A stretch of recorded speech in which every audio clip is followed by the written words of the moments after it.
Coach Gabriela Muaho, as well as Coach Musimane, Mr. Carl Simon, also Coach Carl Simon, and of course Moira Tahale, the MD of MT Sports Marketing Management.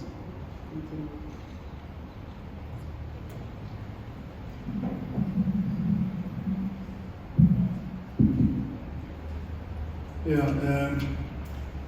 Good morning, everybody. Thanks for coming. We are where we are. As you are aware that together with my technical team here, AB Cabello is our head of strength and conditioning. And we have Musi Baklava, who is the head of match analysis and performance analysis. And we have Kyle Solomons, who's assistant to Musi on performance analysis.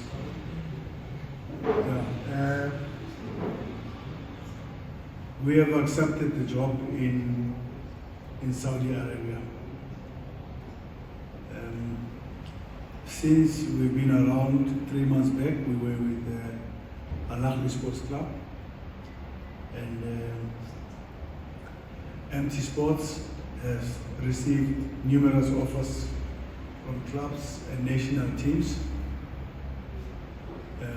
around the world. However, the mandate that we gave MT Sports as a team, we have decided that it's always better to take a project that is interesting and is very challenging, a project that will have us have an impact in turning a football team into champions. We have a mandate for 2 years of turning this thing around, and we've been tasked, obviously, to take this big club back to the Pro League, which is the Premier League in Saudi. That's our mandate in the first year, of course, and take them to the Premier League, to the Pro League, and consolidate and make sure that we bring them back.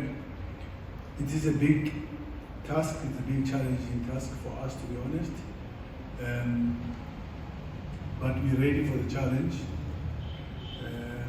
And we are excited to be going to Saudi Arabia. As it was announced last Sunday by Ahli Sports Club and also by MT Sports, that we have to make sure that we bring back Ahli Sports Club, Saudi club, back into the Premier League. We need to be aware that Ahli is amongst the top 4 teams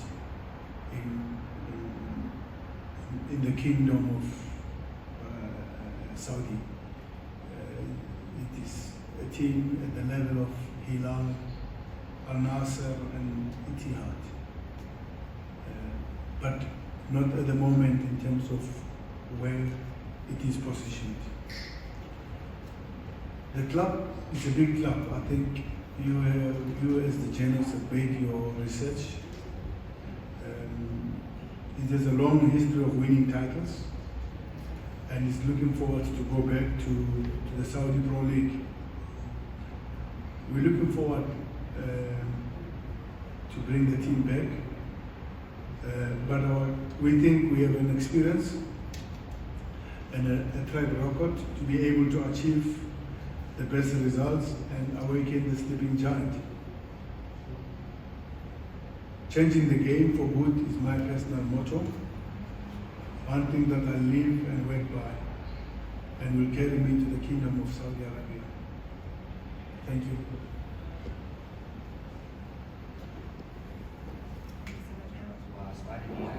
المدرب بيتسو موسيماني، هو ما هي انطباعاتك حول كرة القدم السعودية وما هي توقعاتك لمنتخب السعودية في كأس العالم القادم في 2022 في قطر. The question is, what are your impressions of Saudi football and what do you expect for the Saudi national team in the 2022 World Cup? Yeah, first I can't speak on behalf of the Saudi national team. I think Rene can answer that. Yeah? Avra Renat, yes, thanks Musi. Avra Renat can answer that question. I don't think it's fair for me to answer that. By the way, we have 2 players in the team at the moment, in the national team.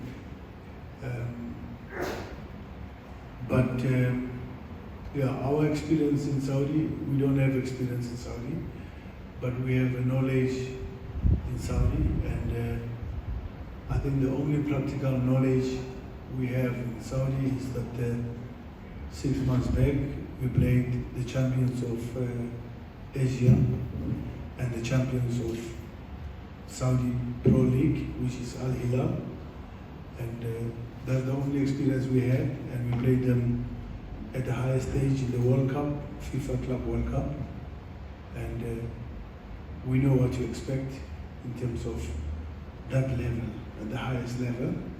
But Saudi football is one of the top leagues in the Middle East. We know the standards are high there, and a lot is expected out of us because there's a lot of quality players, even international players, playing even in the first division of Saudi League, to be honest. So, I mean, hence we have 2 players already in the national team. So it shows the standard is high, and it shows the quality, what expectations we have to give to the team.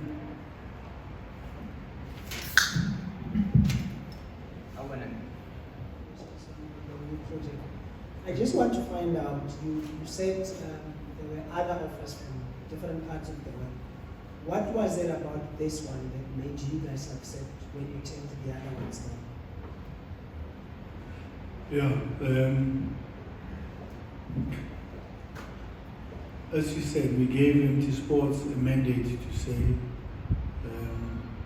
they must try and handpick a project that we think is challenging and also will take out of our comfort zone projects. And I said to the guys, we were checking few offers. We looked at the league, we looked at the expectations, and it's also making history for us and keeping our legacy in that space in the Middle East. So somewhere, somehow,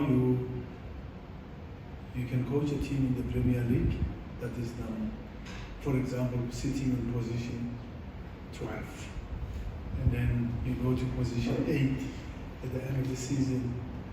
Really, okay, you are in the Pro League, but how big difference can you make on that? So we felt this one is a big club. It's among top 4 big clubs in Saudi, and the exciting thing is, and I would say also a little of a risk that you have to take this team back to the Premier League, because nothing else. We have to take that team to the Premier League. That's our mandate. That's why we're going there. And how beautiful will it be for the city of Jeddah? You must understand how big that city is in Jeddah. It's a big city. I think it's the 2nd biggest city, if I'm not mistaken. I'm subject to be corrected. And I think everybody knows Jeddah maybe from the religion side of the Mecca, that is the city that everybody goes to with the Muslim religion.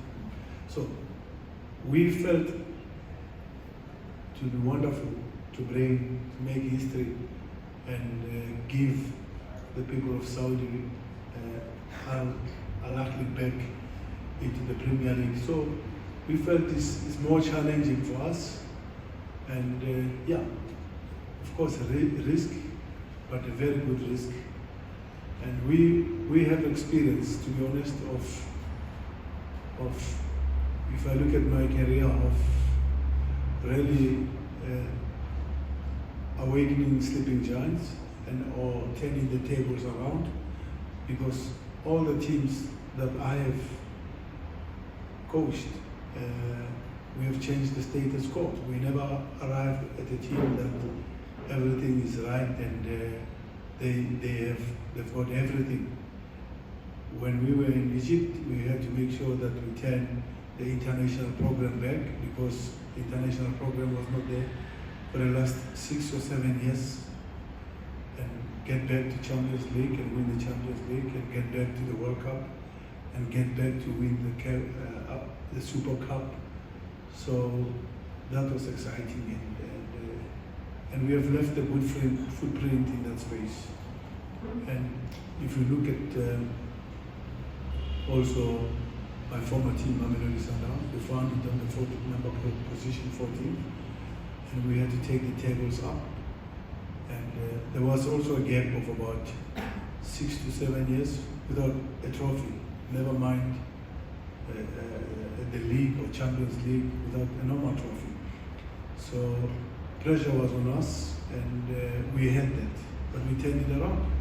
We can say the same thing as Supersport United, where I think that was a major overhaul. Sometimes at least we had the players around, and even at Al-Ahly we had players that won the league, to be honest, when we arrived. But Supersport United was a big major overhaul of a team that hasn't won the cup. I think the only cup they won was a Bob Save somewhere when Thomas Marchach was playing. I remember watching that match at the FNB Stadium. I don't know what year is that, you can remember. And then we had to turn the team back, and we went to 6 cup finals in a row. But we're a small team, we won 2, we lost 4. But we even played Champions League. We had to play Esperance, Shamdak. We played USMA in Algeria. So we believe that we have experience of turning things around, and we have done it, it's a fact. So we believe that we can turn the Hilal and awaken the sleeping giant. I don't know if I'm going too fast for you. Yeah, sorry about that. I will interpret the question first. Your question. The question was sorry, it's interpreting my answer. Sorry. The question. Yeah. I was asking, what was it about this project that made them accept it when they were not? Let Lucy answer that. Good morning. Like any other association in a country, the Premier League will always be slightly stronger than the Premier League, than the second division. I think what helps or what's different between in Saudi as compared to South Africa is that in Saudi you have some national team players playing within the lower league, still playing for international teams, so they're still able to compete at the highest level. And obviously with the size of the league, they're able to recruit better players from around the world. So you find players from South America, players from Asia, players from Africa as well, who are top players in their continents, but playing within the Premier League or the first division of Saudi. So it's not so much of a difference between the two leagues, but obviously there'll be that slight change, that slight difference in quality between the two divisions. How has it been in terms of the differences from other contract negotiations, especially understanding the mandate that has been given to you by your team?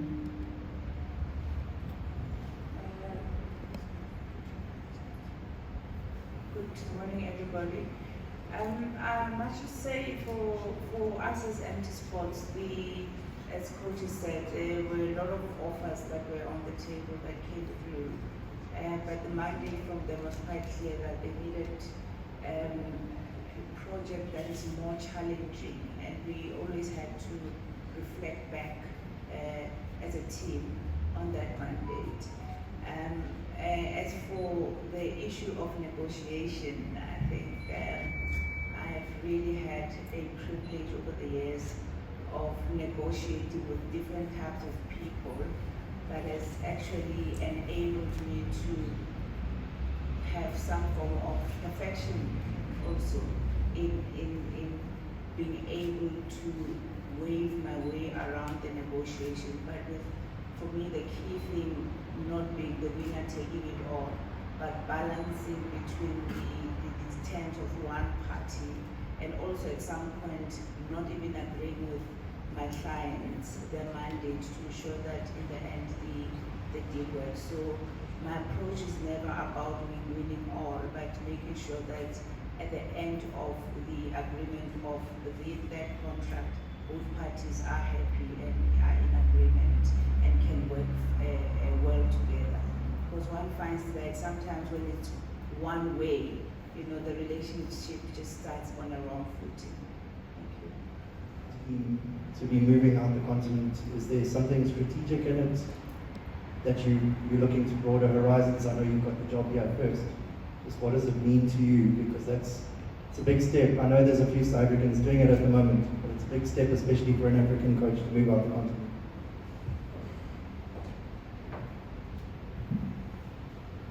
السؤال من صحيفة تايمز لايف. السيد مدرب موسيماني، من الصعب طبعا على أي مدرب أفريقي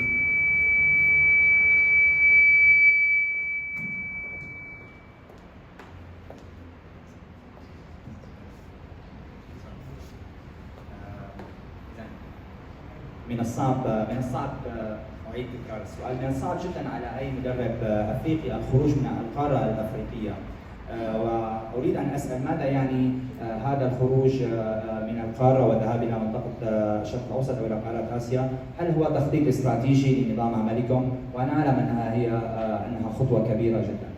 شكرا. Yeah, Mark, as we said that we made a proper selection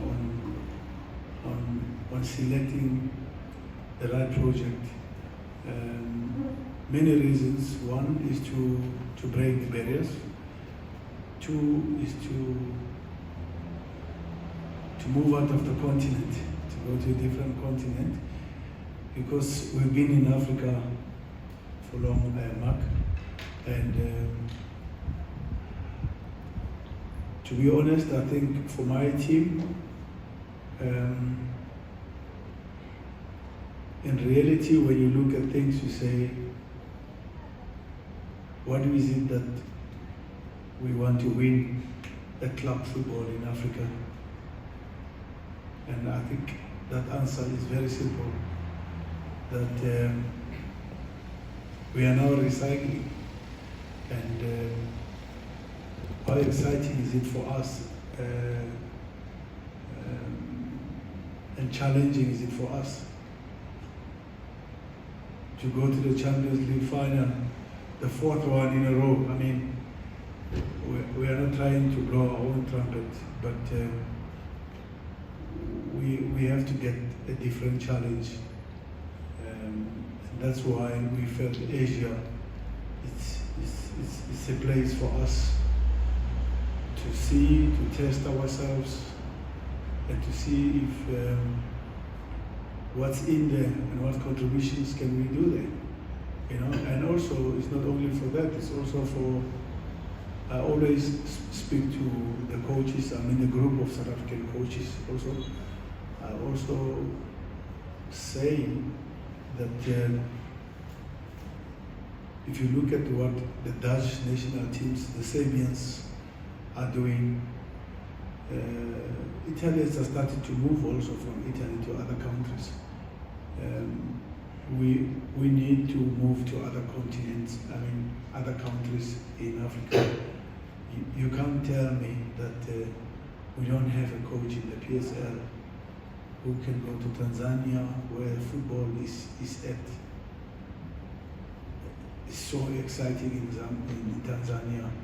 I mean, you see West Africans, East Africans all flocking to Tanzanian football now because there's a vibe in Tanzania. Simba, Yanga, Azam, it's beautiful.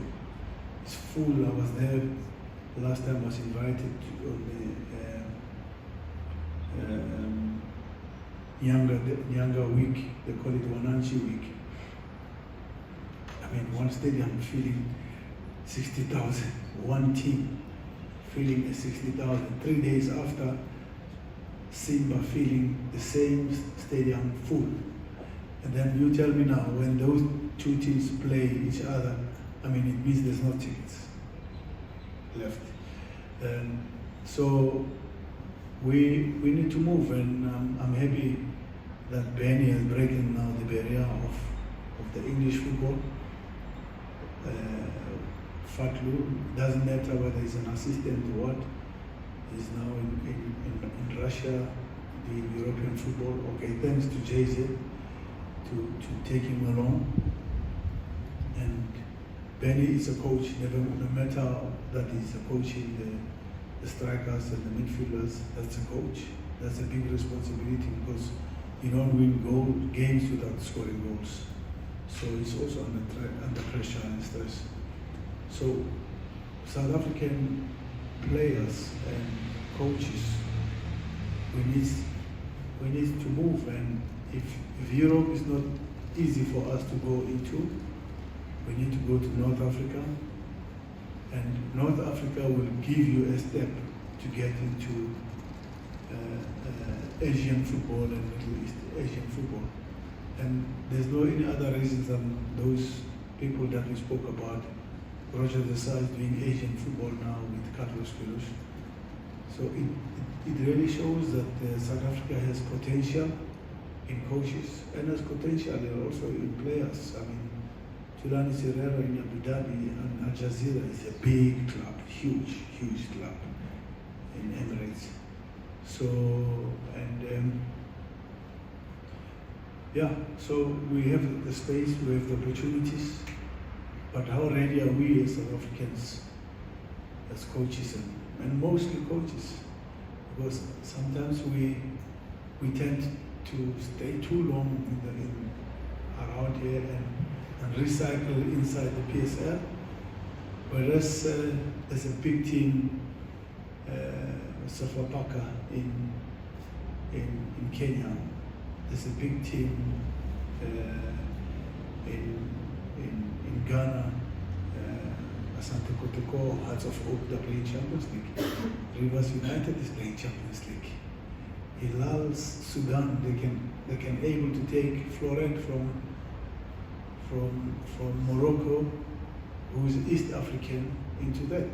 So South African coaches also should think different and also come out of the comfort zone. Yes, where we are is not easy. The social life is not as good as you want here, you know? We don't have exactly what you want here. And we leave our families behind. And my family is used to not seeing me. But I don't know if our African coaches are ready for this task. Because if you want to coach in Tanzania, you're not going to have the Joburg life. You're not going to have that. And we know we have been traveling. We don't have the Joburg life. We have left it for the last 2 years, and we know how it is, and we're going for another 2 years. You know, it's always good to stay around here. You know, it's nice. But over there it's tough, and you know the media, and you know the mentality, and you know it's a win at all costs. So I don't know if our coaches are ready for that, to be honest. So I killed you then. Just to follow up on this, the coaches going to Europe, Fatlu and so on. For you, do you see this as somewhat of a window closer a bit to Europe? And on the offers that you were talking about, was there anything in South Africa? Because as I'm hearing you speak that we must get out of here as coaches, does it mean that you are lost for good to South African football, or could you return a bit sooner? And maybe to KB as well. I mean, you've worked with different players at Ahli here. What can you say about the differences in conditioning? And I'm asking with reference to South Africans to say, what can we do, or where are we behind in terms of our conditioning and as well as our training? Good afternoon. As for the conditioning, I think players all over the world are the same, but the difference between South Africa, Egypt, and now Saudi, it's a little bit easier in the Arab nations because of their, never say, their attitude. So when it's time to train, it's time to train. When it's time to work, it's time to work. Whereas back home, yes, we do work hard, but there'll always be one or two players who likes to enjoy themselves a little bit more. But the Arab world, business is business, and that's what I appreciate about training the players from that side. Yeah. What was your question, Muskin? You knew that's coming. I know, you knew. So the first was, do you see this as a window closer to Europe where you can get into that space? And the second was on the offers that you say that MT Sport got. Was there something from South Africa? And if not, are you seeing yourself coming back here anytime soon, even if it's not straight after this project?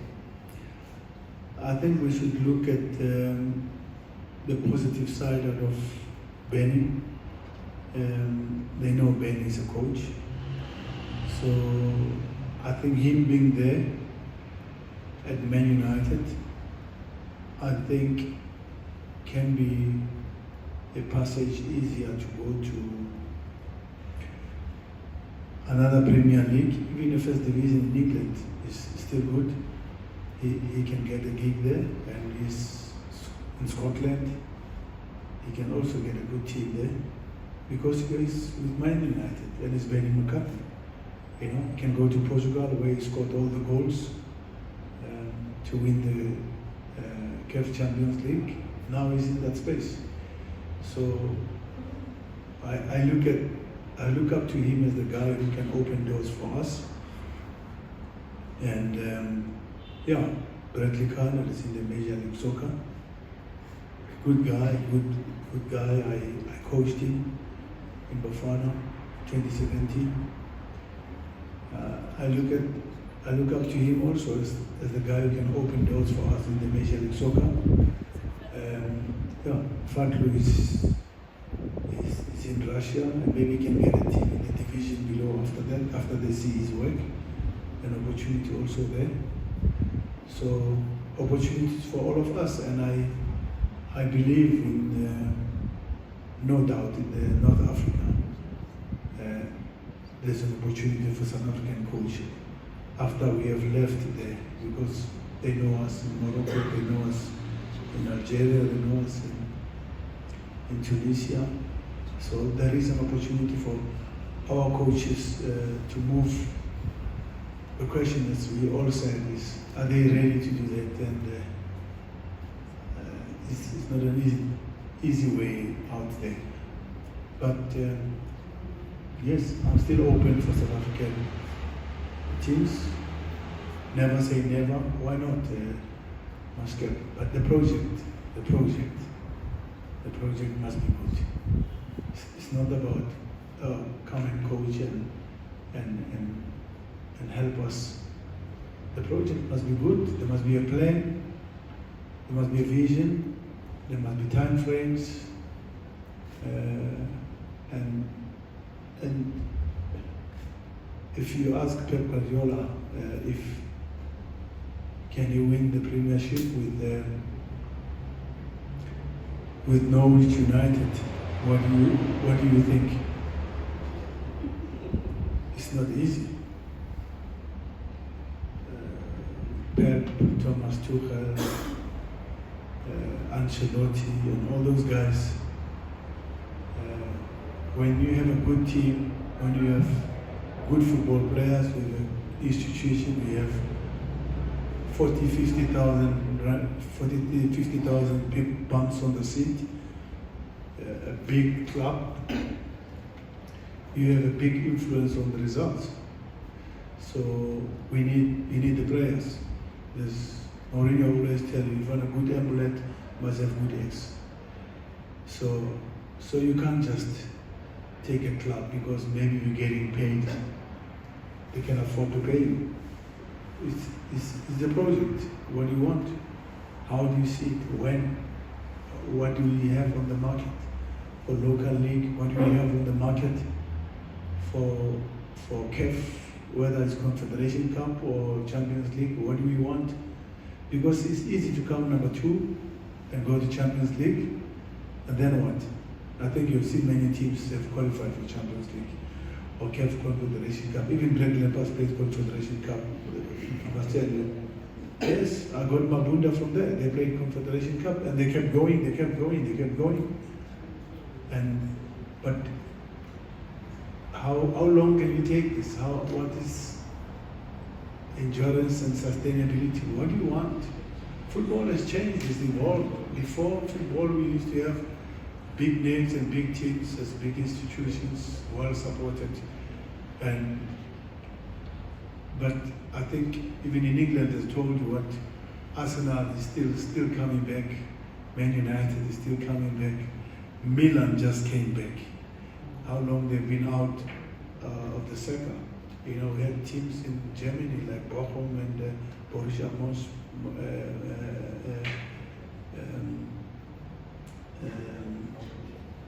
no, not Dortmund. Mönchengladbach. Those are Schalke 04. I think they were relegated. Schalke. Yeah, that's the life of football. It's not in South Africa. It's the way it is in the world. Al-Ahli Jeddah, where we are. So our local teams also, it's not about taking this coach out and bringing the next coach out. You need an overall, and you see where Arsenal have done, they have really went down to make sure that they get even younger players and all that, and there's no pressure on Arteta to win the league and all that. So Barca has turned things around. They even loan players to get back because they know that they need players to fill the stadium, and you can see they're still coming back, to be honest. So it is all about Muscat. It's not about this is a big team, come and coach, or maybe we can even afford to pay you. We must also look at ourselves, and we don't want to be making career suicide decisions just because it's a big name, or maybe they can afford to pay you. So it's a project, as we say. Yes. Coach Velila from SABC, congratulations on you and the team on this new adventure. Just on, I think if I remember very well, you and Coach Javier Renat, the first time it was in 2012, and it's the year that they won the AFCON, and you gave him a training match at that time. And I would imagine that, or maybe you're still in the process of just getting in touch with him in terms of understanding, because I heard from, we see from the media that side that they came to you and you said they give you 3 days and you were consulting, or maybe was he one of the people you were consulting with within that 3-day period, just to get the feel of what is happening there? And also, Coach, if you can just touch on the kind of football that you are going there, in that period that you were looking, what kind of football did you see? Because I'm sure that they would also have been interested and attracted by what you did with Al Ahly. Yeah, really, some of the things I'll answer one-on-one. Yeah, because you're going underground. But what I would say is that yes, Javier Renat He's a coach that I really look up to him, to be honest. He humbled himself from playing football in France as a player and coming down to Zambia. And what a project he took that me and you would never ever thought that this project can come up like that. And won the AFCON, he won I think he won to Cote d'Ivoire, if I'm not mistaken. Also won the AFCON in Cote d'Ivoire. And he was in Morocco. I didn't have a chance to see him in Morocco. But I was in the same space when without whole license, I was around also. And of course he didn't win the AFCON there, but he has left his footprint well, and look where he is now in the Saudi League, in the World Cup, and qualified them in the World Cup. Yeah, we look up to those people, and they inspire us, and we learn from them, because the routes that we take are tough routes. When I was in Zambia, I knew where he was staying. I met him in Zambia, we spoke, and you ask yourself, a guy who plays football at the highest level in France can humble himself and even stay where he was staying. I saw where he's staying. So those are the things that really inspire me and say, there's no free lunch, really. You work up to those bases, and sometimes people look at you, they say, oh, look where he is, he's lucky. No, we're not lucky. We come from different backgrounds and humble beginnings to make our career. We didn't come from Europe because I played in Europe, I played for Bafana. And then suddenly I'm assistant coach at Chiefs or Pirates, and then in the next year and a half I have a gig, then I'm coaching another team in the Premier League. You know, I labored, I went to Soweto, I was a scout at Supersport United, I was a youth coach, I was assistant coach, I was interim coach, and I think you know where we are now. So it is that level of breaking barriers and how far do you want it, because sometimes I just feel that we can coach because it's a good profile on TV, and we can take children to school and pay the bond, and also live a soft life as coaches in South Africa. We can live a soft life in South Africa. So, but how long will that take you? So I will have answered you. Who's he saying is going to answer the second part? Yeah, I think what you asked about the 3 days, I think that was mainly just for us to get games on the team, so that we could watch them, so we could analyze the players, so we could understand what kind of squad we have. And obviously we have our principles of how we want to play. We want the ball all the time. When we don't have it, we want to get it back as quick as possible. We want a lot of movement and interplay. So it was just watching those games to see if those moments have happened. Because if they've done something once, even if they did it once, it means you're capable of doing it again. And it's just for us to be able to implement through our video and through our training sessions that we can get them to do it more regularly. So that's all we wanted to see, if the team that we were looking at, if there's areas to progress and if they can adapt to how we want to play and to the intensity that we want to play. And I think KB also has discovered a few things on the condition of the players. He gave me a report that there are areas that we need to improve, as Musi is talking about our philosophy, the way we play, our software, we call it. KB has highlighted that, we have a little bit of a challenge, we need to improve there and there and there, those areas, conditionally for the people to play in the way we play, because sometimes the way we play demands, has a lot of game demands on the body. So KB knows the way I want to play, and he must make sure that the way I want to play, the players have the condition to play the way we want to play. So we have highlighted that. And then Usi and Kyle over there, Kyle has been working very hard, even on the next opponents that we're playing against, bringing it out, and he has already given me the report on the team we are meeting, because we don't have enough time. We want to hit the ground running, but the team is good. The team's got good players. Of course, the team lost many good players. When you go to the division below, you lose 60% or 70% of the players. But what we see and what they have, we think we can win the Premiership. It's not easy because we lost a lot of players, but we think we can bring it back. Afternoon, Coach. It's Komoto from Sunday World. Coach, you seem to have formed a dream team with the guys here. And then when you get to Saudi Arabia, are you going to get a Saudi Arabian league assistant that may understand the players, the league, the surroundings better? And were there any difficulties in negotiating to bring all the guys on board with the club? When we get to places like that, our experience and history has told us what is important for us. Of course, we need somebody over there in the club that knows the players much better than us, that knows the team much better than us, and we need somebody closer to us. You can't go to a country and don't involve anybody. That's your biggest downfall.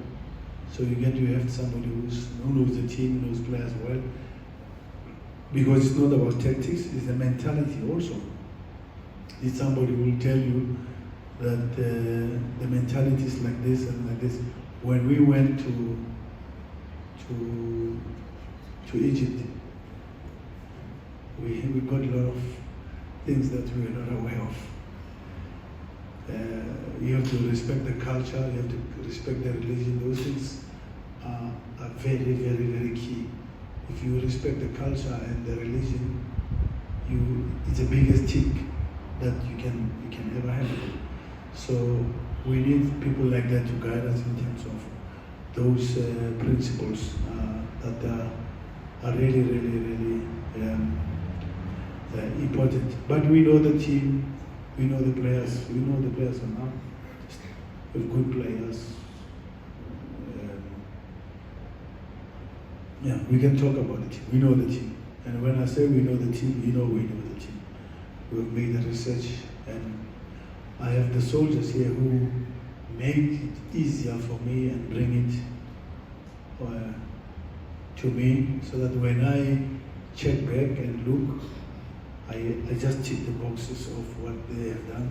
Say, okay, this is right, this is good, this is bad. So that's why I have them. And I've been working with these guys. Kyle just joined us last year, but I've been working with these guys for the last 10 years. And I think, the relationship is no longer now coach and technical relationship. We are friends, we are brothers. We became family, and these are my closest people to me, to be honest, because when you're in football, you lose friends, you lose family people, because you're always away. And I spend this time with them more than my wife and my family, which is true. Come again? Was it difficult to negotiate with the No, it's a winner. You take everything. No, you can't have us, and I don't have my team. I mean, it's like going to the war and you leave ammunition behind. How are you gonna fight with ammunition left behind? These are my people. These people have won. Well, I don't know how many trophies we've won with them. A lot of trophies we've shared, and we've lost a lot of trophies together. So it's part of the process. Thank you so much, Coach. There's a question for Kyle Solomon. You've just joined the Arabic football landscape. Now you're moving to see greatness new league. Good afternoon, everybody. For me personally, I think it's going to be adaptation for the players in the team for what our demands are and what we expect. We were successful in Egypt before because we stuck by what we believe and we stuck to our principles. And if we have a team in Saudi, I believe they have the ability to adapt to that and to work with us. I think it will be a very successful journey for us. I'm really excited, and I think we all are excited because we know the challenge. And if we are not challenged, it's not gonna. We won't be able to be as effective, like you said, like that. We work well under pressure, and we know that the team that we're going to is a really good team, a top team with top players. And yeah, I think it's about adaptation, and that will probably be the challenge for us, is just being able to adapt quickly to a new team and a new squad and a new country as well. Thank you. At your previous club, we saw you roping two players that were familiar to you in Percy and Louis Mkisone. Is there a possibility that we could see you, once you get to Jeddah, roping more South African players, not even South African players, just players that you are familiar with, even if it's ones from Ahli, from PSL? Is there a possibility that we could see a few players follow you that side? You don't just do things, of course, you have to assess the team, you have to assess the squad, and the game tells you if you need a player at a certain space, a certain position. And also you know that the transfer is closed now. So there was an Argentinian coach there, and he was part of that, and players signed. So we take what is on the table, and that's what we did when we came to Al-Ahli. The transfer was closed. We took what was on the table. So there's no time to moan and give excuses where we are. We're supposed to win, and people want you to win. People want to get to the Premier League. And yeah, if there's opportunity, maybe in the next break, the next window, and maybe in future, you can always look around and see what we can bring. And it's always good also to bring South African players into those marked spaces and know that. But it's very difficult to bring South African players to that space in the Middle East. It's not an easy thing because they need to adapt. Social life different, and the other stuff also is, if you need a player in Congo, if you need a player in Ghana, if you need a player in Nigeria or other places, I'm telling you, it's easy to do it. And with the finances also, it's easy to do it. That's why in Morocco you find the whole DRCs in Morocco, whether in the Premier League or First Division, even in the First Division of Saudi, there's players. But the South African market is not an easy one. The teams expect a lot of money. That's the challenge. That's why African players move. That's why we have about 4 Africans. We've got about 2 maybe in Zambia in the Premier League in England, and we have a lot of Zimbabweans and Zambians in the Premier League. Why we don't have in South Africa? Because the transfers are very difficult. In Europe, once, if you look at Red Bull, Salzburg, they've got about 4 Ghanaian players. 4. They were playing in Ghana 2 years back, but they are able to move to there and they play in Champions League. But why not in South Africa? You want to tell me we don't have the players? The transfers are big here. People speak 30 million, 40 million, and players don't move. And that's why we don't have players playing in that space. And it's also kills the national team. But maybe people ask for money, clubs ask for money that they deserve, because that's what they think they should get. And you can't argue that, because everybody knows why he says the player is worth 30 million. But then the challenge is the same player moves for even half or 3%, 10% of that, he moves to the same space. South African player lose the opportunity. They play in the English Premier League, and when you play in Red Bull Salzburg and Premier League, I think you know that the families of those players, their lives will change, because there is not where you're coming from. They pay you what you're supposed to get paid, and you move Pitso Mosimane. There he is now playing in the Leicester City. So the challenge is not easy to make transfers from South Africa. I tried when I was in Ahli, you know that. I couldn't, because to expect $5 million, I mean, really, it's not easy.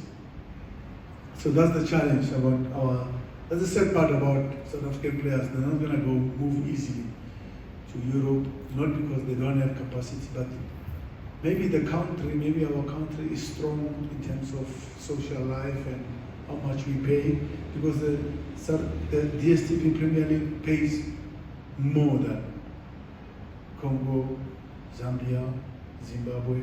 So maybe that's also a reality to say. That's why players don't move. But they lose out, and Bafana loses out.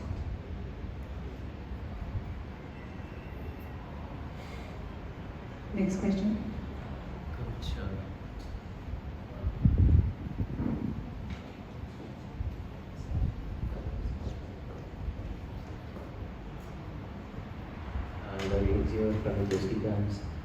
You've always said that it's a challenge to compete in the Champions League because of the things off the field in Africa rather than what's happening on the field.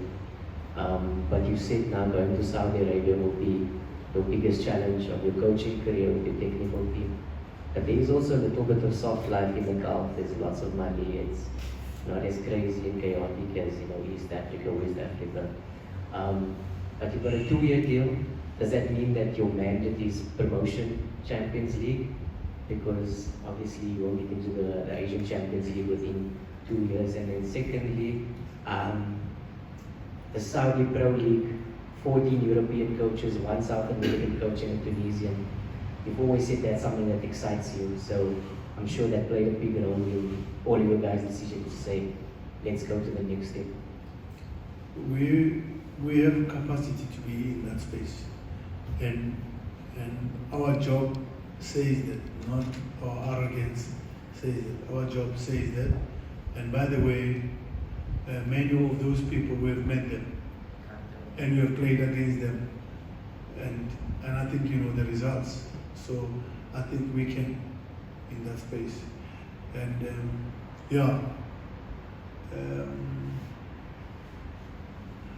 in life, we all move to challenging jobs. And when I look at you, I know where you started and I know where you are. And I know, and you can agree with me that where you started as a journalist, you were paid different to where you are now. Because I see you now in the World Cup with me, next to me here, and all that, and I'm asking myself, who pays for that? So I understand now you have grown and you have developed to be where you are, and I think you asked for your money that you think you deserve. So we are in the same space. So everybody grows. Homosa can tell you now is the editor there of Sowetan. I know it also started with me. And life has changed, and we have families to look after. So all of us, including yourself. So the same applies to me.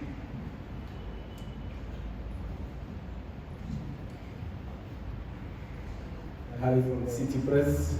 Coach, you played in Qatar during the later stages of your career. would you say, would you say that has also come into play in terms of the experience you gained then? Yes, football has evolved, football in that space has evolved from then to now. Would you say that also gave you a good capacity as a coach now, going over and again coaching in that type of an environment where, like you say, there's no social life, there is just religion, football, and the desert? Yeah, I'm not saying there's no social life. I'm saying the social life is not the same. We have to get the same, we have to get the right answers there. There is social life. You can play golf there if you want to play golf. There's golf courses. And in Saudi, there's a Grand Prix. If you want to watch that, there's a Grand Prix. So there's a lot of good things happening that we don't have here. It's just that in Egypt, we were in a whirlpool, in the biggest whirlpool for 2 years, where we have a game every 3 days. And the good thing about that is that 2 years goes fast because you're busy. But yeah, we have experience of, especially me, I have experience of playing with the Arabs, and I have experience of hosting also. So I know the differences in culture, the differences in mentality, and all that. But each region has its own ways, you know. So we haven't been to Saudi and live in Saudi. Qatar, we know, and we've been playing in that space for a long time, also now. But Saudi is a challenge for us, I must tell you. We haven't been, and we know that the Saudi league is strong and is big, and they have VAR in the first division. The pitches are all flat and well looked after. Teams are proper, you know. So it's a good space for us. But we'll learn the mentality, we'll learn the culture. We know few words in Arabic. The guys here, they know few words in Arabic, and we try and speak to them in Arabic, because if you show that, it means you are interested, it means you are one of us. And we learn the language, it's unbelievable. So we are not fluent, but we can communicate. So we get in there. The guy speaks, I can hear you. Some of the words, not all. What is he talking about and all that. So we get in by. So, thank you. Thank you, Coach. Ladies and gentlemen, that is the conclusion.